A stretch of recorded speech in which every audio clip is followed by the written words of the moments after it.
Heidi came to help. She's like, I'm really good at eating wrenches. Do you have any wrenches you want me to eat? No? Okay. Come on, ducks. Let's go in your pen.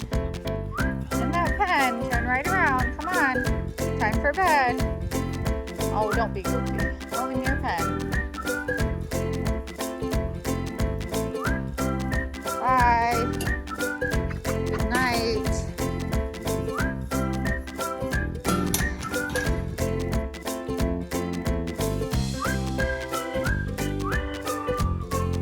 That is perfect.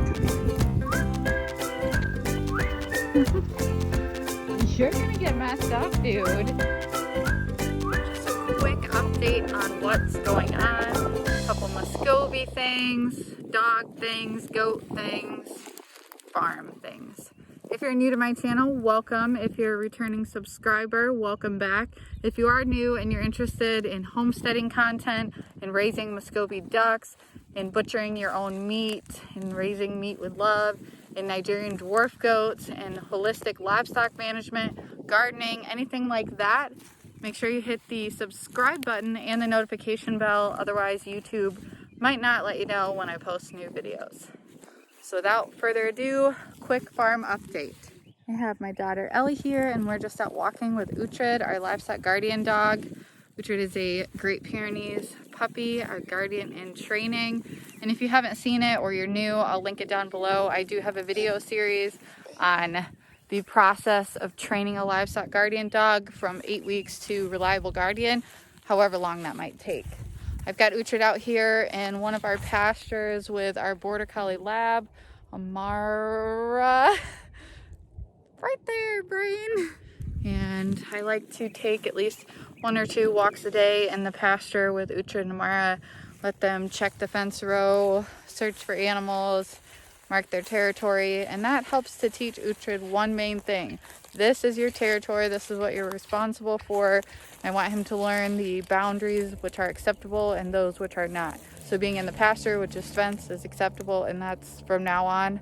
Where I've been keeping him is within fenced areas so that he learns these are the places I want you to be. We recently brush hogged our pastures, and that's a separate video that I'll be posting here soon. But dogs are checking stuff out. The bucks are in their pen, which is going to be expanded to this pasture, and hopefully we'll get to implement some rotational grazing this year. Maybe not. If that's not realistic, they will get out in the pasture no matter what. Good boy. Come on, Uhtred. Good boy. Good boy. That's a good boy. Detour just got done with big boy time and being a big boy buck. Ellie's ready to go in for some lunch. All right, here it is, our temporary little kid pen, which we will improve upon over time, of course, but in a pinch, this worked, and this is what we had. Use what you have. This is very sturdy.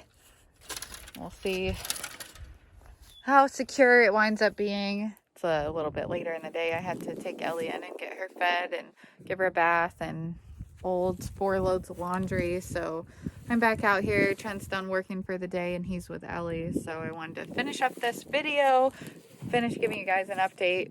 They say if you can pour water through it, a Nigerian dwarf can get out of it. So I like that thought process there of looking at every single nook and cranny, because I've learned from Finkel, one of my Nigerian dwarf does, that is quite true. My husband was saying he hated to waste this fence on top of the fence, but again, this is a cattle chute. This is a cattle pen. It was not made for goats in mind. So right now, this is what we can do.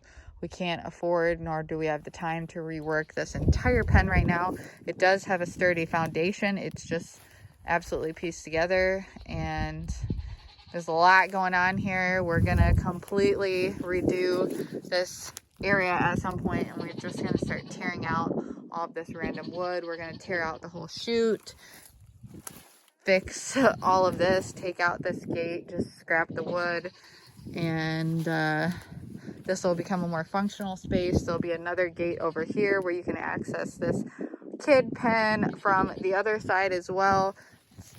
Kind of inconvenient to have to go all the way through the other pen to get in here, but I am honestly just super grateful to my husband for giving me his Sunday when he works Monday through Friday to do this for me.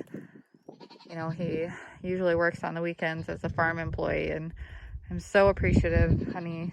If you get a chance to watch this particular segment of this video, thanks for all the hard work.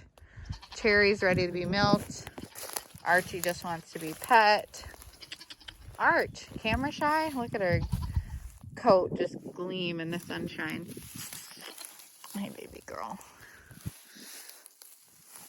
Cherry, you ready to be milked, darling? I know you are. She's a sweet girl, huh? And I will still do a video on Cherry, as I mentioned in my introduction update video, and talk about the whole third teat situation and milking her and all that. Cherry recently recovered from a pretty crazy staph infection on her udder. I don't know, she's not going to show me now. Let's see. She's had a lot going on. And there is the other side of that cattle chute. And the kid pen's through yonder, through all the mess of wood and everything. Sunny is due in 17 days, so that's very exciting. Finkel and Heidi are jealous because they don't get to come in and eat. If you've watched my videos for a while, you would know that I tried to breed all three of my does I had at the time, Finkel, Heidi, and Sunny, and Finkel and Heidi both recycled, meaning they went into heat and they were in fact not pregnant. And so I'm waiting to rebreed them for fall kids, which will be breeding soon. And I'll talk more about that and the bucks that we're using, but they didn't get bred, so they don't get to come in the milk stall and get their food up on the stand just yet. And here's how the barn is looking. Haven't shown in here in quite a long time. This was an old shed. You can see Finkel's constantly got to remind Cherry she's in charge. And then Cherry's got to remind everyone else. So it's kind of down to Finkel's the top dog. Heidi was knocked down to third by Cherry, our newest addition. And then Sunny seems to still be last on the totem pole, which is fine. The deep bedding method that I've been using throughout the winter has definitely done a good job. First winter with goats, second year with goats going into. It's going to be a lot to clean out.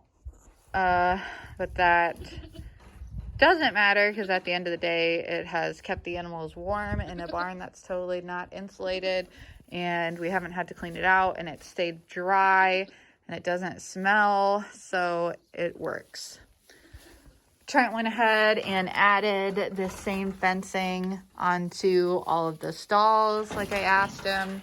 So this is a cattle panel, and then it's all reinforced, and now we don't have to worry about any kids getting out, any kids getting hurt. So I'm super happy about that. And that was a necessary step in preparing for Sunny to kid. Little peek inside of my milk / feed room. It's fairly picked up right now. Got a bunch of feed for the chickens. Had a feed run the other day. Got Cherry up on the stand. I need to get her milked. Can see that extra teat there, especially when her udder's so full. And she's got some dry skin. I'll put some bag balm on her. But she's bagged up. She's ready to be milked. She's like, why are you filming me right now? It's okay, girl. She's such a sweet girl. It's okay. And yeah, I got all that. Got my cabinet here. Just got some new bags to fit my can. Got my cabinet. All my stuff organized. And I'll do a video later talking about everything that's in there. And got a big herb order coming from Mountain Rose Herbs.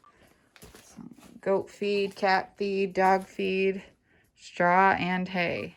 Got my milk bucket, my jar, and my little cooler bag. Already stripped her out, and now I'm gonna milk.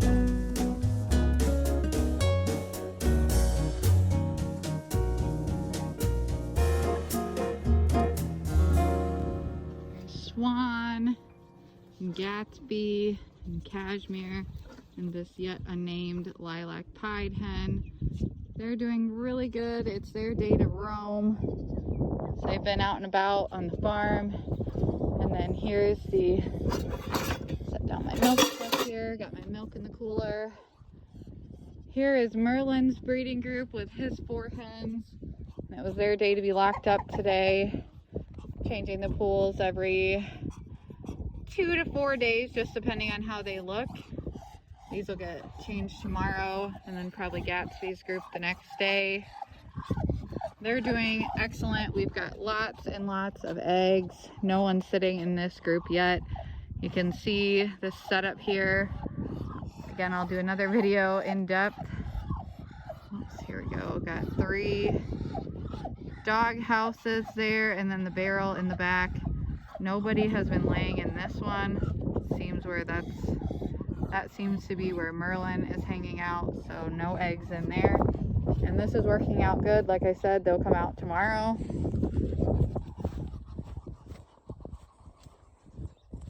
Beautiful evening. I gotta hurry up to finish chores. I'm gonna put Uhtred in this chicken tractor here, which is gonna be filled with 40 plus meat chickens here very soon, as soon as the cold weather's over. I'm gonna put Detour in. Actually, I'm gonna put Detour in with the bucks for a few minutes, let Uhtred eat, and then I will finish up with them. Gatsby and his ladies here. Their pen is open because of course they're out. Here is my chocolate Bard Hen. She is sitting on eggs. She'll be a little sassy with me, but surprisingly she hasn't come after me yet. And then we have Morticia here, who was the first one. We should be close to done. And then Mama Duck, my chocolate pie, started sitting in the last few days, so lots of action. Got a nest over here, which I don't want to go in there right now. Upset everyone. Hey, folks. And their pool was just changed yesterday, so you can see the difference. They won't need it for another day or 2. Got different feeding areas for them. They've got lots of water. No eggs in this one. There are eggs, I think, in there. Yep. Oh, they've got lots of eggs going on. Hey, pretty girl. Look at this little buck. Trying to talk smack to the big boys.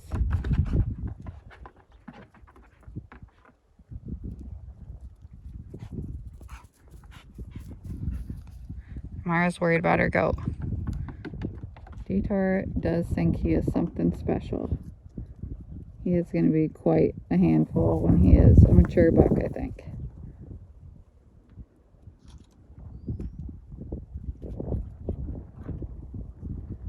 He just keeps going after Shady. Keeps challenging him. He is not going to be a back down kind of a boy. So funny. And if you're wondering, the bucks are super gentle with him. Uhtred is excitable, as I mentioned, I think, previously. So he's still a puppy. He's in training, yada yada. But the bucks are gentle with him. You know, they're goats, so they do knock each other around and stuff, but they're not, you know, going out of their way to hurt Detour or anything like that. And he has to learn from goats how to be a goat. So that's what he's doing. Quick look at the Cornish Cross, batch number 1. You can see my few egg layers in there. These guys are doing good. They're getting ready to go out in the tractors, like I mentioned. Here are the turkeys, chicks that I hatched, and a couple guinea geese in here. Everybody's doing good. We lost 1 turkey. We lost 1 meat chicken that was not growing, and then we did lose 1 guinea geese overnight. So overall, for the number of birds, that's pretty good, and those ones weren't going to make it to begin with, and these guys are all looking good. I'm trying something a little different here. I've got these eggs that have been in my incubator, and they are due to hatch next week, and I am going to put them under one of my mini broody hens. I've marked them with circles because I've got X's on all the other eggs out there I'll show you. And I want to know these are these eggs that were my incubator eggs. I actually did get this area in the coop cleaned up recently and just tidied up for spring. You can see most of the flock has gone to roost for the evening. And then we've got this terrible mess over here. So black copper Moran hen, that's broody. This bantam keeps trying to go broody, and she has actually taken the nest from this buff Orpington who's been sitting diligently on it. So I'm gonna have to move her back and get this bantam off. And then this girl had started sitting, and there was another hen who I thought was going broody. So I'm gonna pull all of these eggs that are not X marked, means they are fresh eggs. Need to get some more shavings in here. So I've got to check this hen for unmarked eggs and pull them. And these eggs are a mess, so I can tell somebody's been in here breaking eggs potentially. I know I've got one hen that's an egg eater. So you can see an X marked egg. I'm pretty sure she's the egg eater. Do you see how she rushed when she saw I was getting eggs? You gotta do this.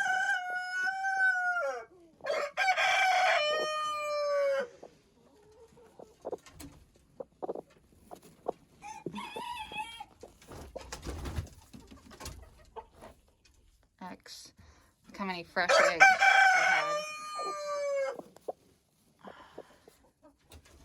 She had a lot of eggs that were not marked.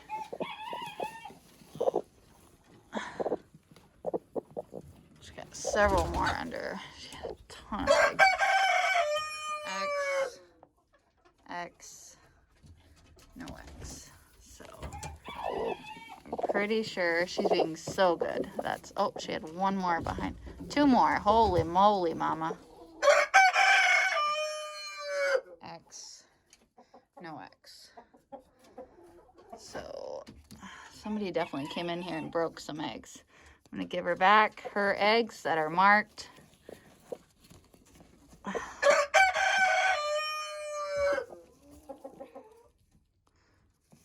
She's got those. Okay, this little bantam hen is just gonna have to come off the nest.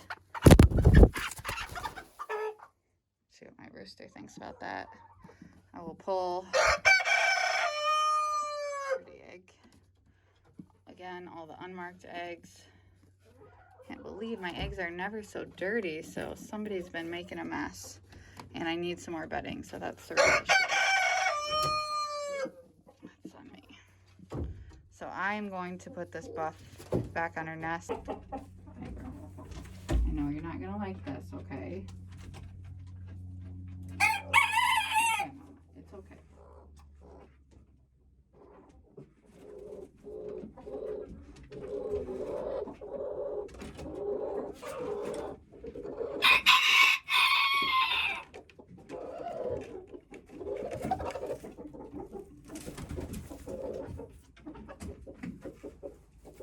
I've removed these eggs, Mama, so if you want your nest, go back in there to your eggs. Yep, those are your eggs. Those are the eggs you've been sitting on, girl. I decided to stick all those other eggs under this hen. I think there's a couple of days difference. She might have too many eggs, so maybe I should, I don't know, pull a few. I'll pull this egg. Well, we'll see if that works. Thank you guys for watching. I hope you enjoyed this quick farm update. I know some of you have been wanting to see the Muscovy pens, and I will go into more detail in another video talking about my breeding setup, my nest boxes, all of that. So stay tuned, stick around for that, Muscovy lovers. And as always, I'll see you guys in the next video. If you're not subscribed, again, hit that subscribe button if you enjoyed this video and the notification bell. I'll see you guys around. Again, my name's Kaylin. I'm here in West Michigan. This is Fable Hill Farm. Leave me a comment down below if you'd like to get to know me or tell me a little bit about yourself, or you have any questions, or there's a video topic you would like me to shoot a video on. If it's something I feel like I can add value to or talk about with confidence from experience, I'm happy to give you guys what you want to see. So catch you guys in the next one. Bye.